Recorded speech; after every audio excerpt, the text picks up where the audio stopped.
All right, good morning, everyone. It is Saturday. We are live today.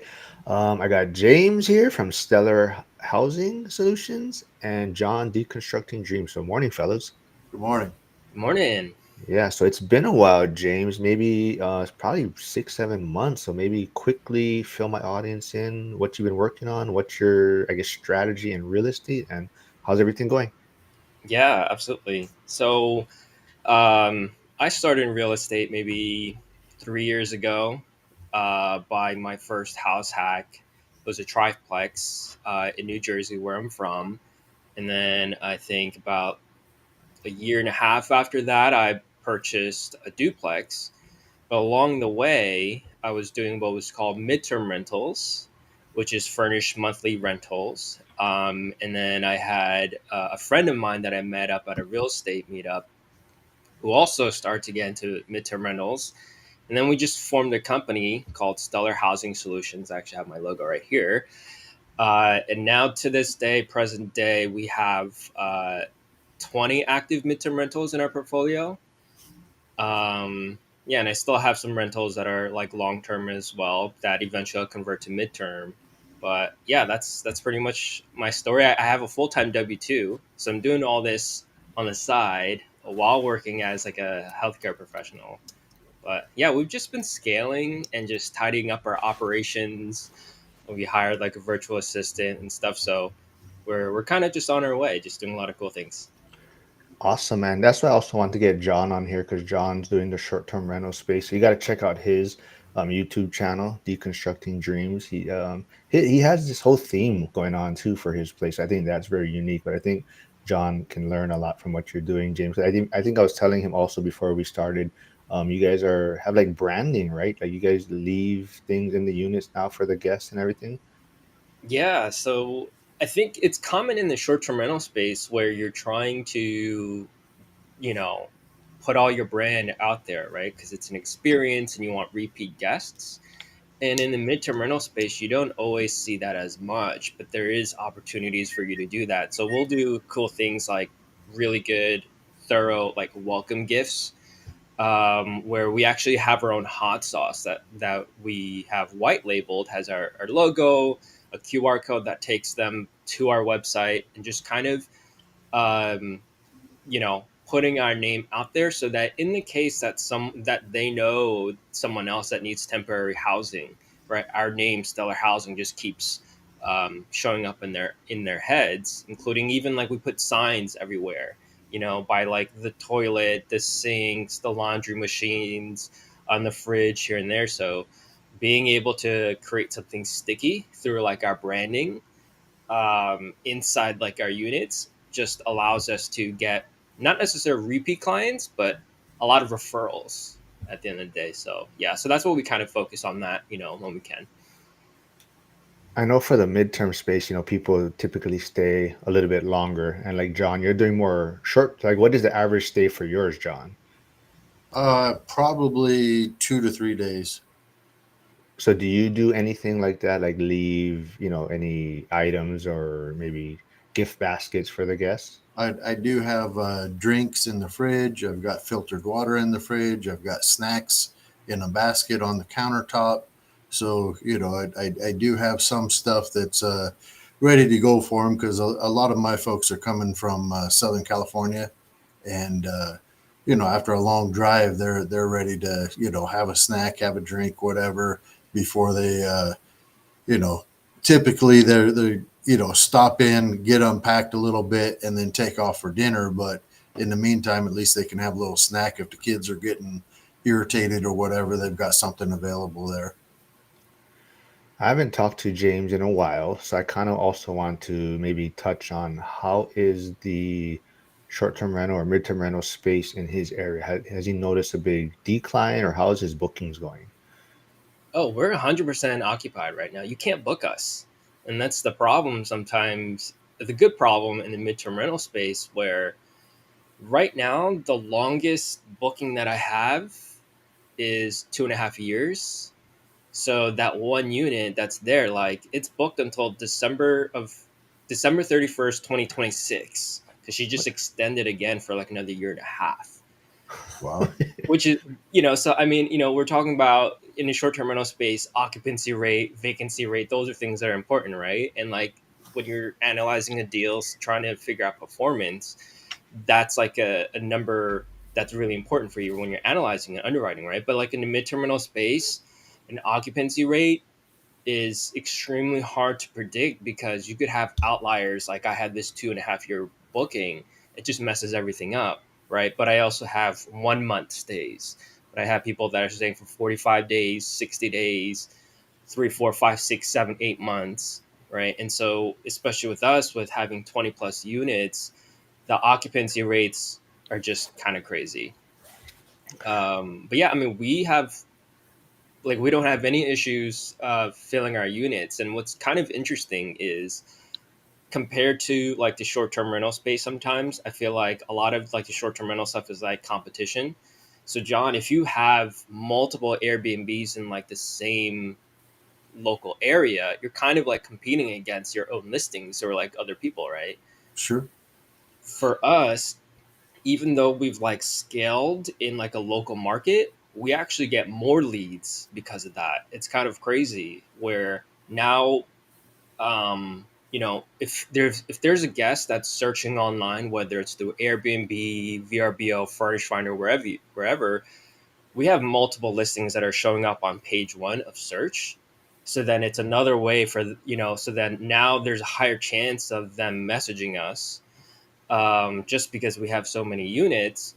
Um, so now we have even more leads than we can even house. I checked our platform, like our database, and we have 51 leads, and I can't fill all of them. And like some of them, they're not always like super hot leads or warm leads, but these are all people that manually reached out to us, right? So what I've done to try to offset the inability to house these people is to create like a local community with other mid-term rental operators in our area. And now we have this big WhatsApp group chat and have like my own separate database of all of their listings. So whenever we get any leads or people that inquire that we can't fill, now we're trying to refer them out. We'll just collect like a small referral fee, and in return they'll also refer people to us too. So now not only am I listed on all the OTAs, but now I'm getting leads from people from my own little local market. So it's like a brand new OTA, like lead funnel that comes. So then it's kind of crazy how like for us, as we've scaled, we have even more leads and our units are always occupied and we're not able to house everyone. So that concept of, in the mid-term rental space, when we try to collaborate, it just gets crazier and crazier. Don't you end up being more like a preferred vendor for the insurance people and the medical people that are all trying to house their different clients because you've got so many different options for them? Yeah, exactly. And so one of our focuses that we want to try to move towards is to get like these corporate bookings, right? Or contracts. If I can secure like a multi-year contract and they're going to pay us every single month like a set amount, and they just put their workers in there, their employees or whoever, that's like almost like, it's not necessarily passive income, but you have like guaranteed income. And these are people that are coming in not from the OTAs. So I have like, so many different opportunities to leverage like an entire portfolio. And actually, John, you know what's even crazier? So like I work a full-time W2 job, right? And I can be on my phone and text, but I can't make any phone calls. So I actually can't really make phone calls to corporate companies because I work like a 9 to 5, and a lot of Right. these companies are open 9 to 5, right? But in the midterm rental space, there's a lot of people that just collaborate with each other and have friends that do a lot of insurance relocation referrals and stuff like that's part of like their business. So they're just picking up phone calls, trying to snag corporate contracts and stuff. So I have them making phone calls for me, right? So like they're getting Wonderful. practice, calling as many people to learn, right, and get experience. Um, and they're able to fill a need that I have. And along the way, we'll kind of figure out some type of structure where they could get a piece of the pie. They can make some money, we can make some money, and it's just like a collaborative experience, and everyone's is like motivated and like on the same page. So it's pretty Sounds like cool. your stuff is almost running more like a long term because you've got the longer stays going on, but at a higher rate. Yeah, yeah, absolutely. Well, John, you also just posted, I believe it was on Facebook maybe. Did you have like your best month or something recently or I last month? did. I had a record high month for this month that I hit $7,500 in revenue, and if I hadn't spent a little extra with doing some VR goggles and some painting and what have you, I would have been even higher in the profit. But that still put me at about 2,700 worth of profit. So I'm So trying to do like what you're doing with branding. I'm trying to paint my logo on my retaining wall in the backyard and using VR goggles to do that. So I've been doing a little bit of different testing, and yesterday I was actually downstairs doing some testing on a wall that's going to get redone. So I didn't want to do it on the retaining wall until I figured out if it was going to work or not, and it actually worked out pretty well. It does kind of move in the VR goggles, but I was able to compensate really well. So next time I have an opening, I will probably take a day off and actually go over and paint the logo on the retaining wall. So it's pretty cool stuff, pretty fun. Trying to create those Instagram moments so that you get that free marketing. did you knock anything over this past time painting? What trying to No, use? no, I, I that was playing games. This was actual Uh, work. all right. Well, like I mentioned, John does have his YouTube channel, so there it is in the chat. So go please check it out, subscribe. Also, this is how you can connect with James. There's his Instagram link and his Instagram link for the Stellar Housing Solutions. But Flavio does have a question. Flavio is in Grandview, Washington, but he says, James, what kind of people stay on your properties? Are you close to a hospital? Yeah, so this is a really, really good question. And along the way, I'm always surprised by the types of people that'll stay in our hospital, right? Or in our units rather. Yes, we are close to hospitals. So I'm in northern New Jersey, not necessarily in a super urban area, but I'm right next to New York City. Right. So just being with the proximity to New York City, there's a lot of people coming in and out of New York City, and a lot of people that want to be in New Jersey and close to New York City too. So we're mostly in suburbs, maybe a little bit urban suburbs ish. So there's a lot of people coming through. And initially, our goal was, hey, let's try to target these travel medical professionals. So let's strategically have units in areas that where there are multiple hospitals, right? So you can tap into two, three, four, five hospitals within like a certain driving distance to kind of cast your net wide, right? Now, we do get plenty of travel medical professionals, whether they're here for nursing or radiology or physical therapists, doctors, medical students, residents, and all that stuff. But we've had way more people that were not travel medical professionals. And so we have a ton of people that are here for very transient needs. So, like, let's say if they're relocating to the area, and they don't know exactly where they want to live yet, they'll actually become midterm rental tenants or guests in different areas. So we even have someone who stayed with us 3 times because they wanted to. We had a unit somewhere up north, and then somewhere a little bit more central, and then a little bit more south, right? So we have people that are trying to get to know the area before they finally buy, and even on the buying side, there are people that are selling their homes and then buying like another property, but they're renovating. So before the renovations are complete, instead of staying in a hotel or extended stay hotel, they're staying in a home. And some of these people are doing major renovations. And as you know, like renovations always take way longer than anticipated. So we get a ton of people that are renovating their homes. You also get the insurance relocation stays where the homeowners had their property severely damaged, so now their insurance is covering for all the reconstruction. and they have a portion of their homeowners insurance that'll pay for housing specifically. But yeah, with a lot of people that are in between housing, trying to explore the area before they buy or even after they bought and they're renovating. And then you also have a lot of people that are here specifically for work, all different types of industries, whether it's construction, whether it's tech or marketing, the most random things. And like even people that are coming in internationally too, specifically for work or internationally, specifically just to relocate due to business or whatever it may be. Um, and yeah, it's just we also get like professional athletes too. So even I'm discovering there's all these professional teams that I never knew that even existed.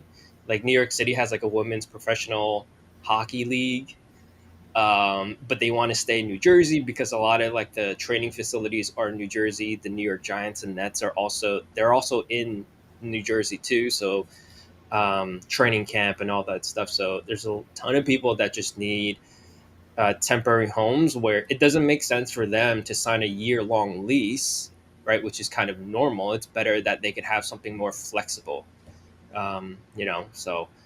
So many different types of people. It's kind of crazy. We got Philip here. Thanks for tuning in. I recall Philip. He's from Australia, so he says, or he's in Australia. He says, "I own my home. I watched this stream, thinking how can invest or expand into maybe buying a new property." Hmm. Okay. Like in your market, Philip, or you're looking to invest remotely? But these are John and James are doing some strategies to generate more income. So, which is great because some markets, long-term rentals just don't make sense as far as the cash flow. So these two individuals are utilizing what markets they're in and what kind of clientele they have and trying to generate more cash. And that's kind of John's story. So John, maybe touch on, like you said, you're closer to retirement or you want to retire and you're kind of forcing the cash flow issue. And that's why you're doing short-term rentals, right? Yeah, the having had a few mistakes in my life with divorces and what have you, I've lost the ability to have the time to compound the interest in a normal 401k type of situation. And I've always pretty much been in the real estate game, more managing properties for my parents and what have you. But I got into doing a house hack burr type of situation myself, and that was about 2012. And then a couple of years ago, I pulled money out of the house hack and made it where I still had enough rental income coming in to pay the PITI, which is your principal, interest, taxes, and insurance, and was able to pull enough money to purchase another property, and that's the one that I'm doing for the short-term rental. But that one has always been a long-term play because there's an upstairs and a downstairs. So the upstairs I set up as a three-bedroom, two-bath, and that's what's been an Airbnb currently. And I'm working with the city right now to try to get ADU zoning so I can turn the downstairs into another one-bedroom, one-bath, which I could technically do without getting the ADU zoning, but the equity play on that is much higher if I get the zoning properly and get it all permitted. So I'm trying to push much harder with the play. However, I did look at if I had to pivot, I could still do a long term play over there. It really wouldn't make any money. It's more of a break even until I get the downstairs worked out. But the upstairs would actually break even on its own as a long term play. But the short term play, um, last year I made a little over $1,000 a month in profit, and so far this year I'm looking at about 1,700 a month in profit. So certainly making some good strides towards improving the property and getting more bookings. Nice. Let's see. Philip says, I was gifted my home by family, but it's risky getting a mortgage on a new property while I own mine in full. Maybe clarify. What do you like risky? you don't want to take on that risk, or just where you currently live, taking on mortgages have a higher risk or something? Yeah, maybe clarify that a little bit. Flavio, out of state investing is getting popular. Is something on your mind? Yeah. So, James, is that are you guys looking to maybe expand midterm rentals in other markets, or you're kind of just focusing your area?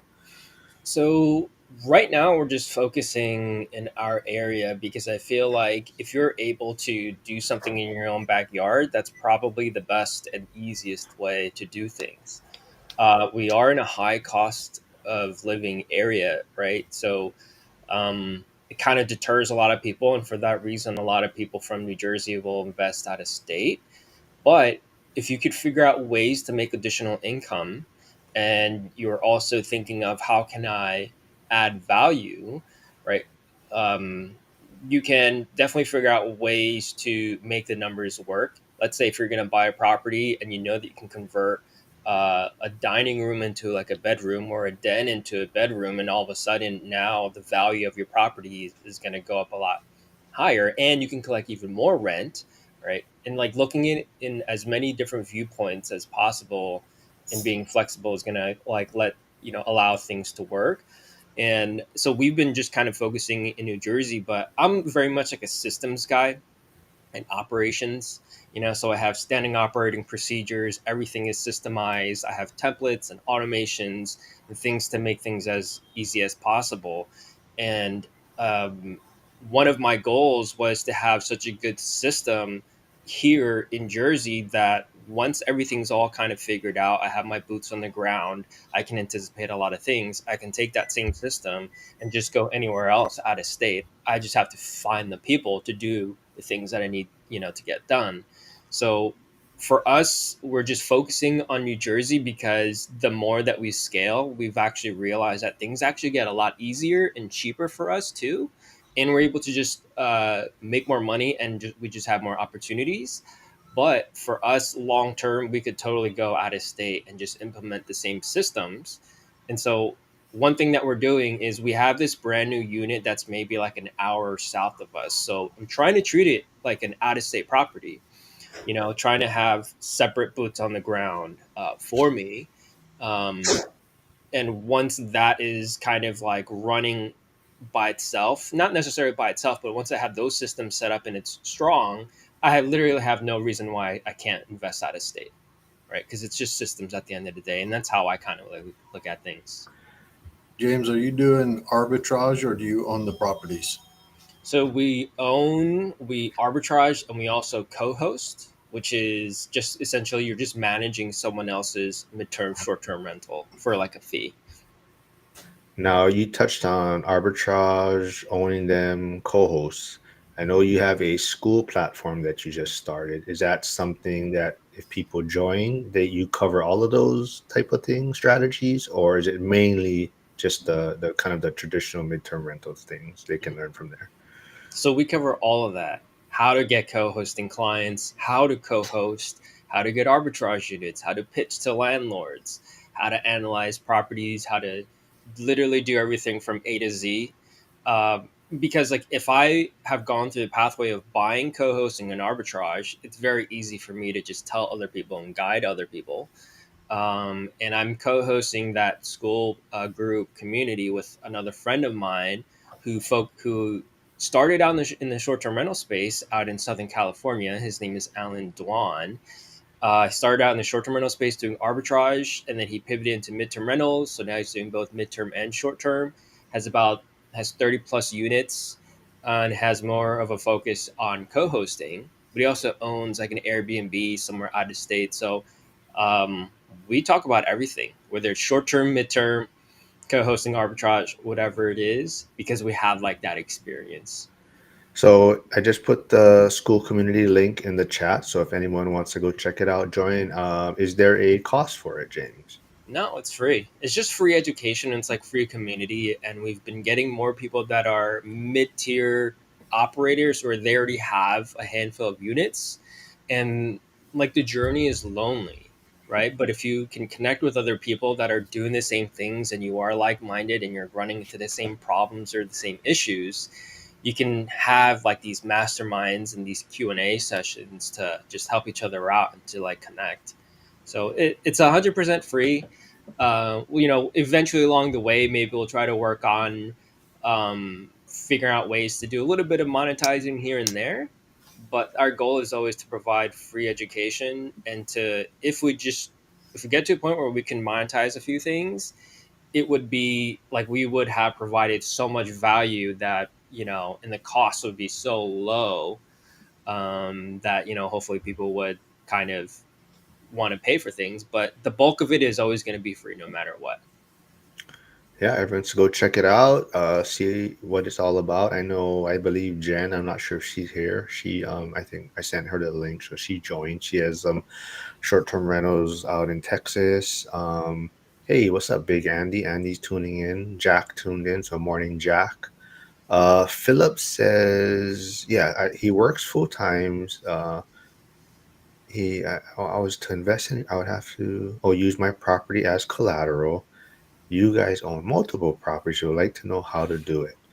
Um, I'm not sure in Australia, or how the DSCR lending, asset-based lending, those type of things work for people outside of the country. But those are some ways people get financing for properties not associated with their like personal credit or bank state or their W-2 and whatnot. It's just basically credit score and basically um, lent on the value of the property as far as the rental income and whatnot. So there is ways around it. I'm just not sure how being in Australia is going to affect things, and if you're looking to invest in Australia or try to invest in the States. But so John, I know that is this something maybe when you do retire, or you think you're gonna maybe try to lean more towards midterm rental, where it's maybe a little more hands off, or you gonna stick with the short term rental side of things?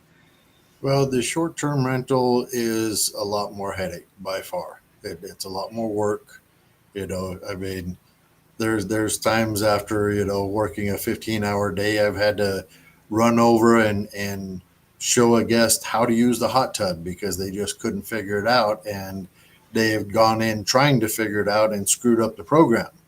So, there's always that type of thing, and that's kind of why I haven't really looked at the out of state investing, because I want to have that ability to go to the property and, even if it's just for a turn, to be able to do basically a perfection inspection and make sure that it's cleaned properly and everything is in its proper place and everything is set up the way I want it set up.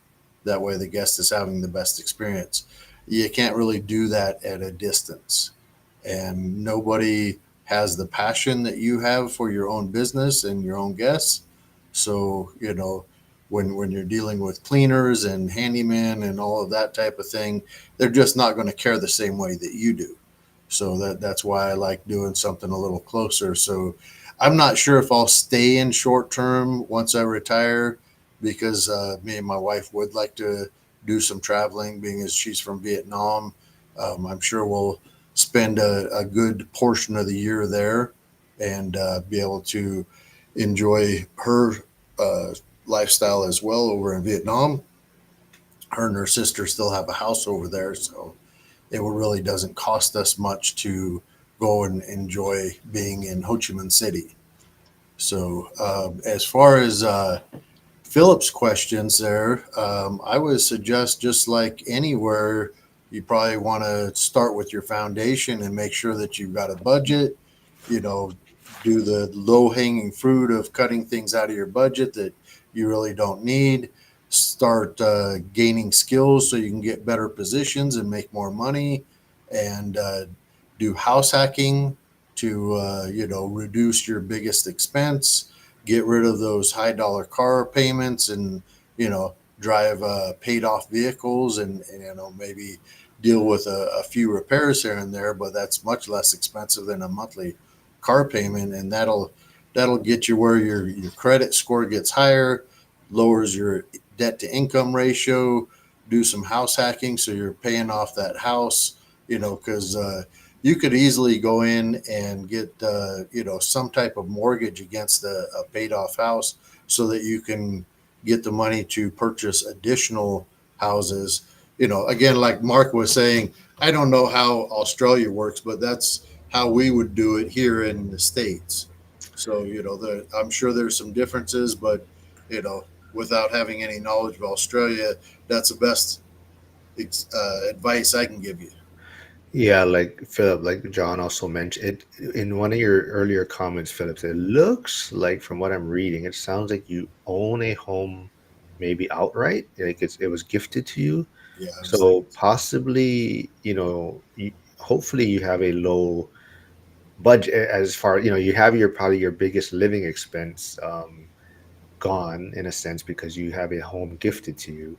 So it's definitely about, like John is saying, building up reserves or learning how to maybe increase your income so that you have the down payments for other properties and whatnot. Some people do. I don't know. Like same thing with Austria. I'm not sure what the rules are, but people use lines of credits in the states.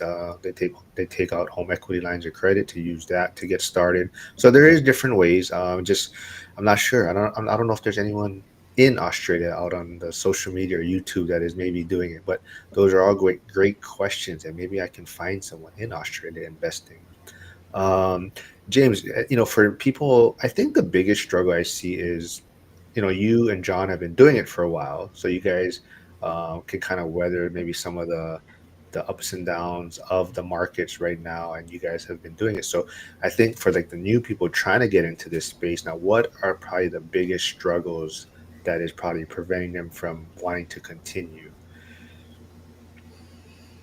Hmm. I can definitely say a lot of the times when things are getting hard, you have to see if you have community and who is around you that are guiding you and trying to help you with additional options in terms of, let's say if you have an issue and you don't know what to do, probably going to try to Google things, and you're also going to like start panicking, right? um, it's interesting because I know people in my life who have purchased like an investment property. It didn't go well for them, or even if things are actually going well for them now, they're still getting out because their core people around them are not really supporting them. And I think that's like the number one thing where, they say like, you're the average of the five people, right, that you're closest with. And like, that's really true. And I kind of alluded to earlier where, the journey feels really lonely. And so like community is really important. And if I always say, even I wanted to tell Philip too, you got to go to real estate investing meetups. Like that's where people are that are local to you, that have a similar mindset, that have been in your shoes, that have had 10 times as many problems as you've probably had, that have had this same similar scenario that you're in and have gone through that process. So if you're able to tap into those people and build relationships with other investors, they're the ones that's going to be able to give you the entire roadmap, or the way to navigate everything. Whether it's how to invest out of state, how do I use my primary home to buy other investment properties, how to finance everything, right? So um, I think a lot of people that struggle end up struggling because they're trying to do it on their own, and our ability to even just come on streams like this, right? Sometimes if you're not in a position to be actively investing, but if you're on a stream like this and now your cup is being filled because there's just a lot of really good energy and there's a lot of positivity, right? Those things really make a difference for our mindset and our own mental health. And that is what's going to help us to overcome a lot of those obstacles and challenges in order to like keep going and not, to give up when things get hard. I Yeah. completely agree with James. The mindset is incredibly important. You know, you, there's so much on YouTube that's just free, and you're able to explore different strategies and figure out different things that you're connecting with more, and be able to explore some of those different strategies so that you can find something that's actually going to work out for yourself.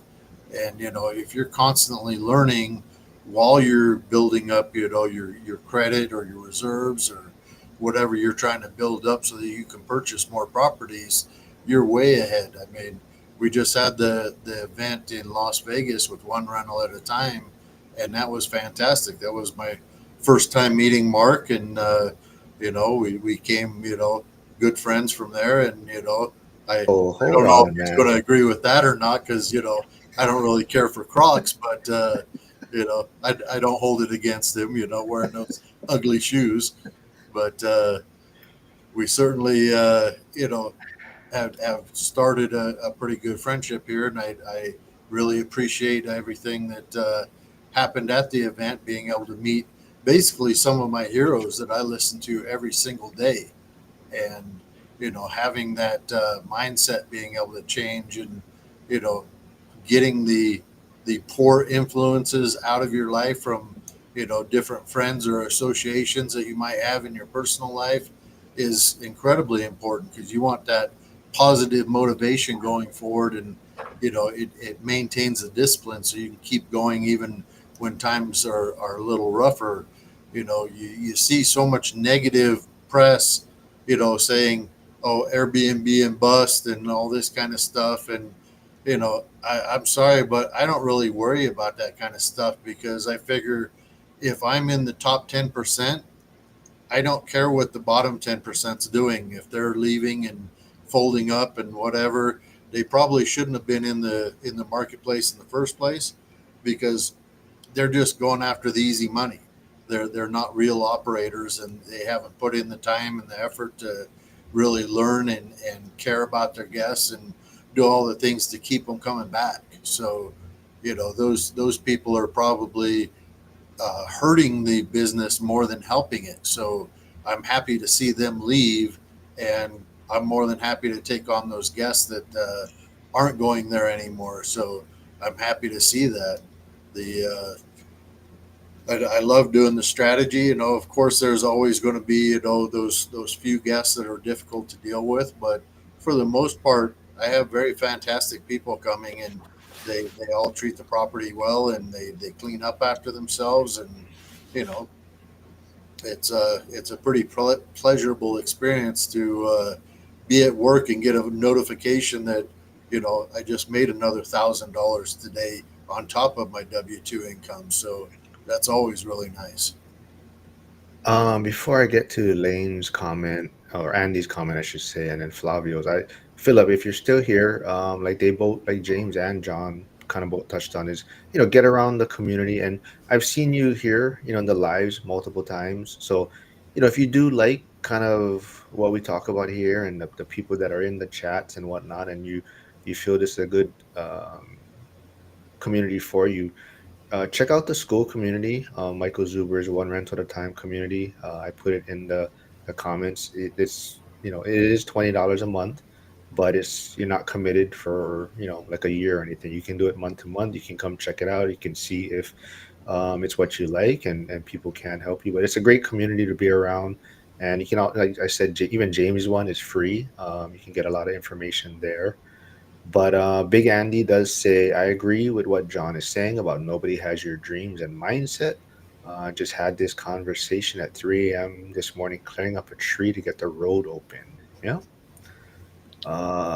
Hey, aloha. Hey, Hey, Rad. He's in the school community. Oh, he's a new member in the school community. So thanks for tuning in. But Flavio says, I always thinking of doing short or midterm, but his RDNA is only 45% occupancy is something that still work at that percentage. So he's in Grandview, Washington. What's your thoughts on that, James? Where specifically in Washington is he? Grandview? Yeah, Grandview. How far from Seattle, I guess? I think he's out in the sticks, but I I don't know. Grandview is a little bit of a smaller community. It would be outside of Seattle, I believe. Um, if you can get a higher occupancy rate, I certainly achieved what was much higher than what AirDNA was saying. When I was studying, it was saying probably in the 50% range, and I've been running at least 70% occupancy, and there's a lot of folks that like to flex saying, well, my short-term rental is getting 95 or 100% occupancy. And quite frankly, there's a lot of times when I think, if you're getting 100% occupancy, are you leaving money on the table because you're not pricing it properly? If you've got that high of occupancy, you could certainly be getting a little bit more for your nightly rate and probably reducing some expenses because you don't have as much wear and tear on your property. You don't have as much cleaning to deal with and replacing items and things like that. So I don't really want 100% occupancy because then I'm not pricing to my best ability to keep the property at a high rate. On the other hand, you don't want to price too low either because then you get the terrible guests that it always seems like the ones that get the lowest rates are also the ones that complain the most and give the worst reviews. So have a threshold that you don't go below so that you're not getting those people.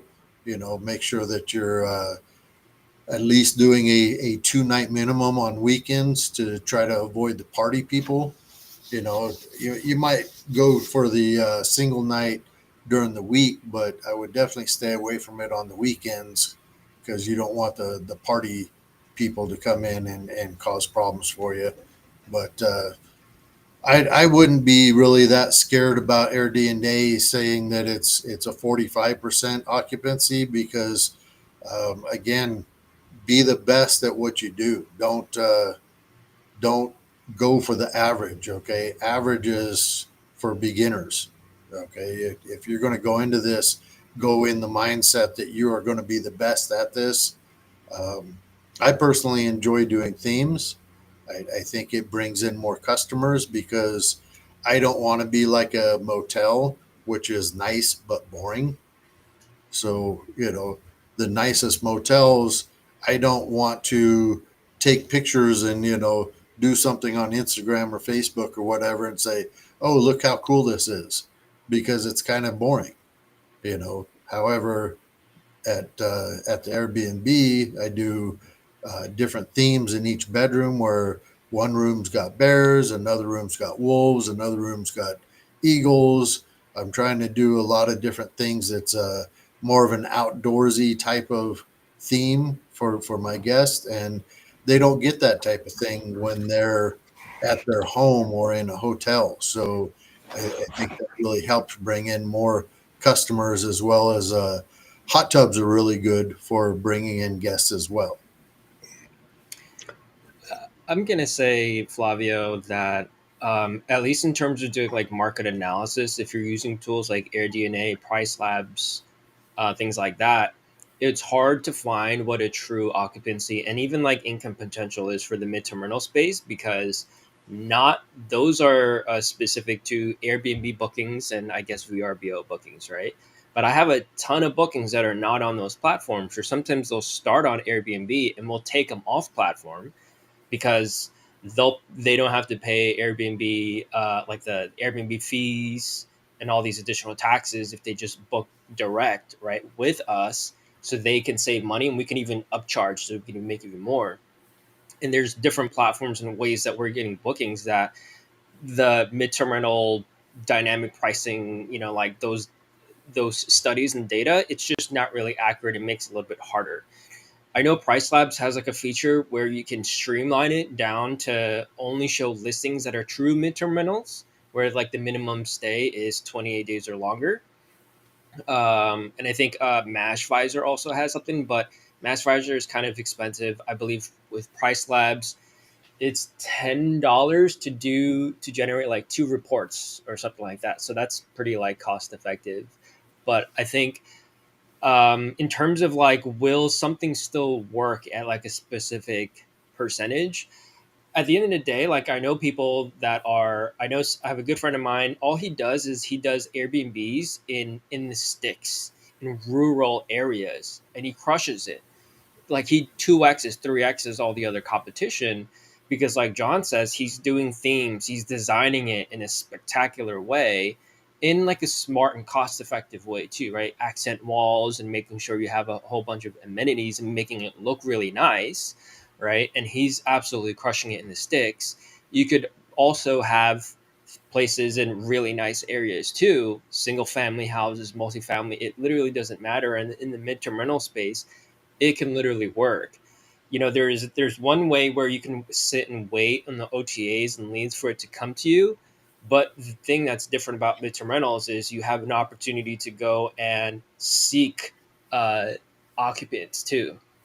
Whether you're picking up, and a lot of it comes down to like picking up the phone and connecting with other companies, you know, trying to, if you can house employees, are there construction workers in the area, right? So like one popular thing in the midterm rental space is that you go to extended stay hotels and see if you can find out of state license plates on construction vehicles, right? So they're probably working on a big project where there's like a big team, and you can pick up the phone call and call and say, hey, you know, like I have a single family house, even in a nice area, but somewhere local.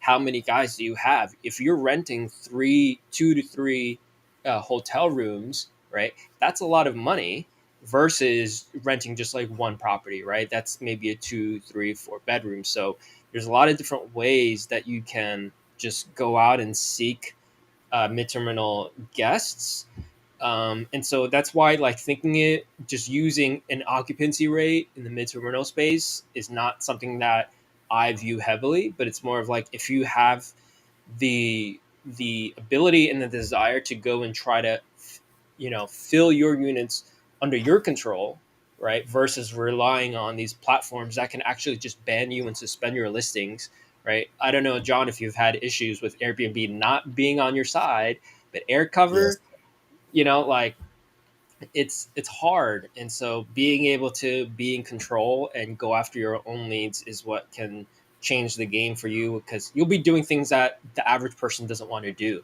right? Like the average person doesn't want to do what John does and have all these themed out Airbnbs, 2 to 3 night minimums, constant turnover in hospitality, it's service industry, right? Like people don't want to do what John does, and but this is why John's cash flowing and doing well, because he's willing to put in the time and the work.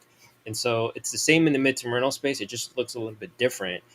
But yeah, I mean, midterm rentals will literally work in the middle of nowhere and also in up to like even urban environments in all types of like housing.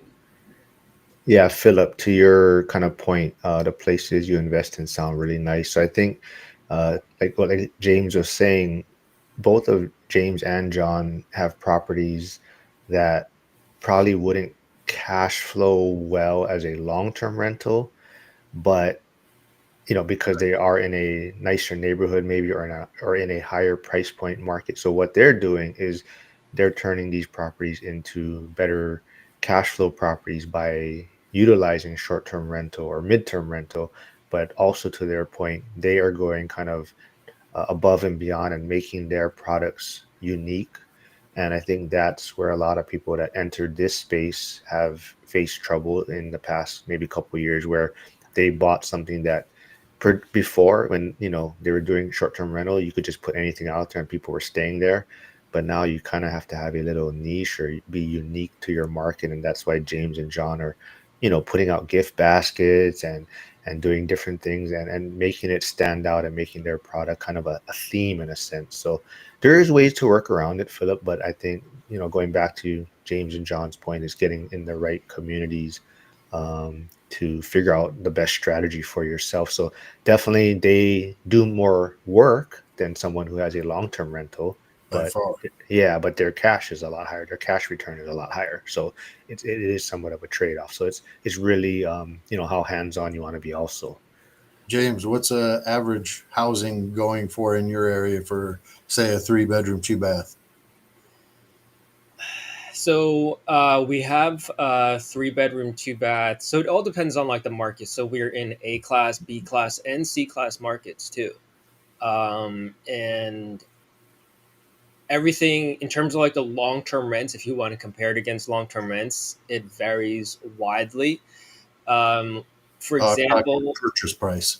oh, purchase price. Yes. Man, because we're also in A, B, and C class areas, but you Sure. can have it could be like a single family that's like $500,000-600,000 that needs a ton of work, or 3 bed 2 bath single family, up to like, I mean, right now we're co-hosting a new construction that's probably worth like $2 million, right? So when it comes to like single family purchase prices, I would say in my area, minimum 500-600, if not like 700, just for like your regular rinky dink, still needs renovation single family house. Yeah, But here's the thing, like, my area is about 600,000 for average, and you can find 400,000 homes, but those are small, they're old, they're run down, so they're going to need some significant work. But the average here is about 600,000, and we also have, you know, very high end areas that are, several $1 million worth. But we also have the slum areas that you can pick up mobile homes for $100,000, but that doesn't include the space rent. mhm. I think there's like a big misconception that you always need to be in like these really nice areas. If you were in a place that was more sketchy, I think Philip mentioned that there's some poor, sketchy neighborhoods, right? And what areas do we invest in? You can make a killing in these sketchy neighborhoods, right? And it depends on like the model, right? So like let's say if you're in a sketchy neighborhood, the price points are probably going to be lower. You might have to do a little bit more renovation, right? But if you try to think about how many different ways you can kind of make money, one thing that's becoming more popular is something called co-living, which is similar to like the concept of like rent by the room. Now you could do long-term rentals, rent by the room. You could do midterm rentals, rent by the room, or you can do short-term rentals, rent by the room. There's even things where things called like crash pads, which is literally that concept is for like flight attendants and flight crews near airports, and people will even just do like 2 bunk beds in one room, right? And it's there for like a short term or midterm rental stay, right? And sometimes you don't even have to provide bedding; those are called cold beds. If you do provide bedding and pillow and all that stuff, that's a warm bed, right? And if you think, if someone is paying up to like $300 to $500 per bed, and you have 4 of those in one room, and it's a 3 bedroom house somewhere in an airport. Like we have airports that are like we have Newark Airport, that's in Newark, New Jersey, which is a sketchy neighborhood, right? The people that are doing that are making, I don't know what they bought their property for, but they're probably making 10 grand a month for like a property maybe that they purchased for like $400,000, right? So Right. it all comes down to like there's so many different ways to invest and so many different strategies, a lot of backup strategies, right? Like, if you want to go into short-term rentals, try to see what could it also be a midterm rental. Could you do co-living? Could you do something else, rent by the room? Also, like how would it perform on the long-term rental side? There's just so many different ways to go about it that your ability to be resourceful and see what's out there is going to help you to make your investing journey earlier, regardless of the neighborhoods that you in. You could do very well in the A class neighborhoods, super well in A class neighborhoods, right? But you could also crush it in Newark, New Jersey, right? It just depends on like how you're going to go about generating the income. So Personally, Philip, I would never do a war zone type of area.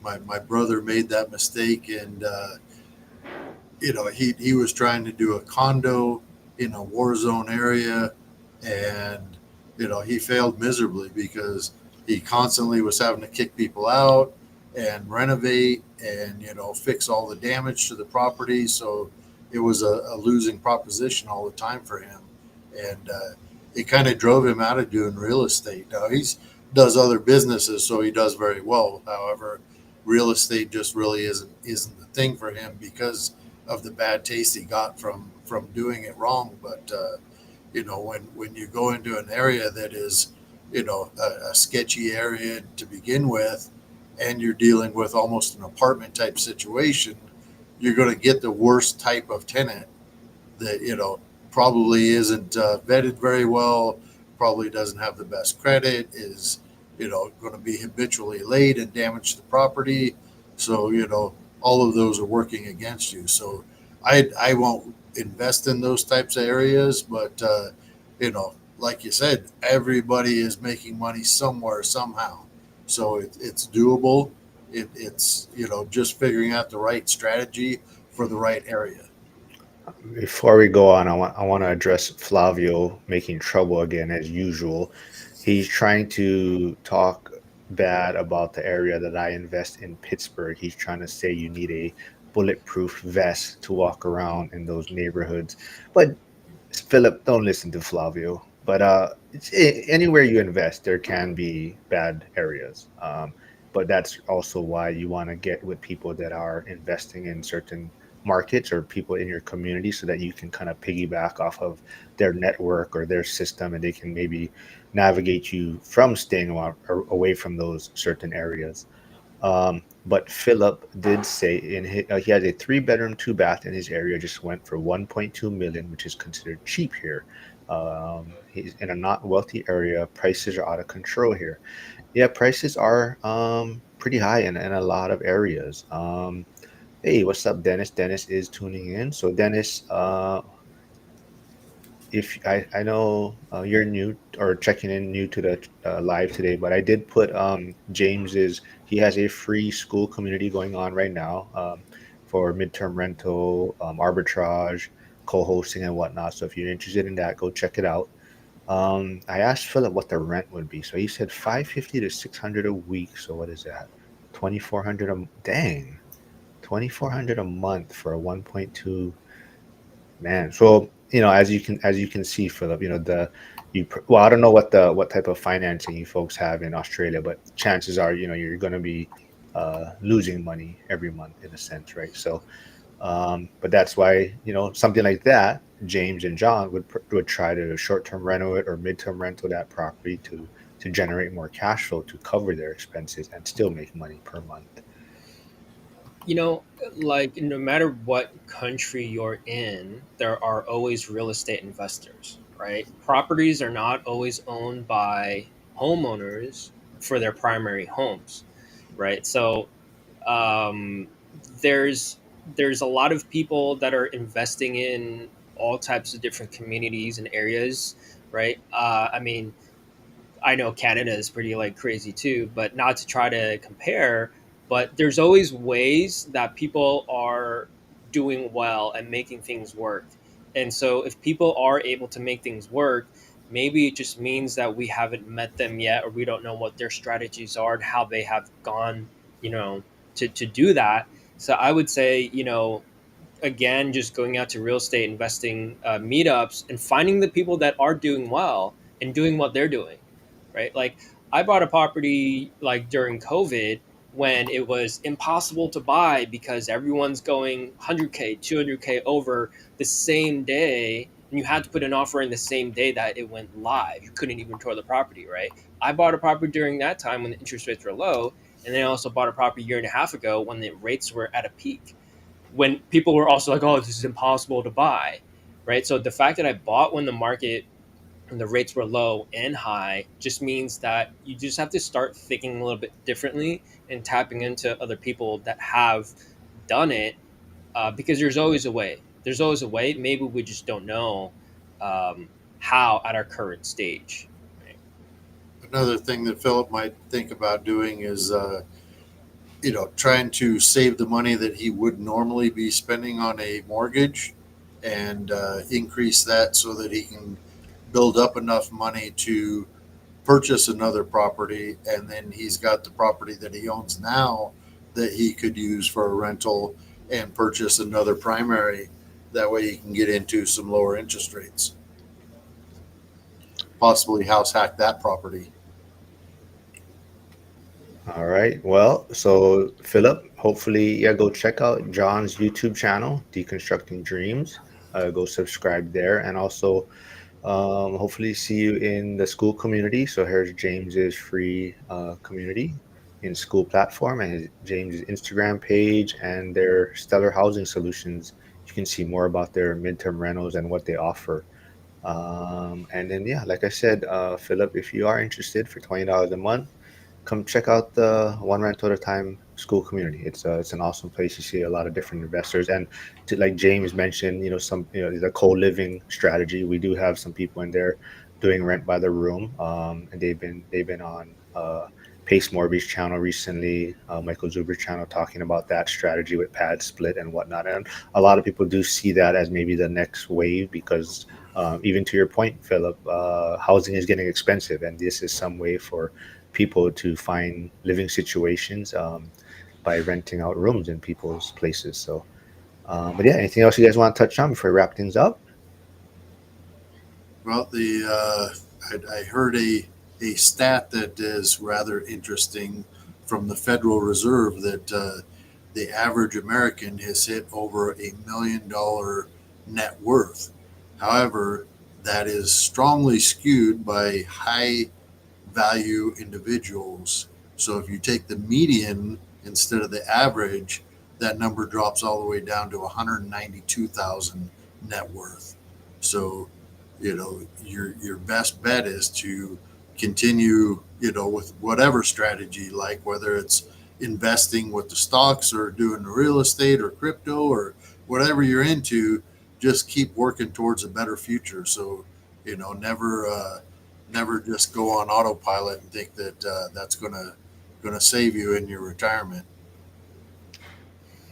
I think for me, I'm just gonna say it's easy to have self-limiting beliefs, and we only know what we know. But there's a lot of people that are doing very well. So our ability to like network and have community around people that are successful is what's gonna help us go towards where we want to be, and it's gonna kind of separate you from everyone else. So I'm just gonna say you need to find community, and at the end of the day, that's what's gonna make or break a lot of our journeys.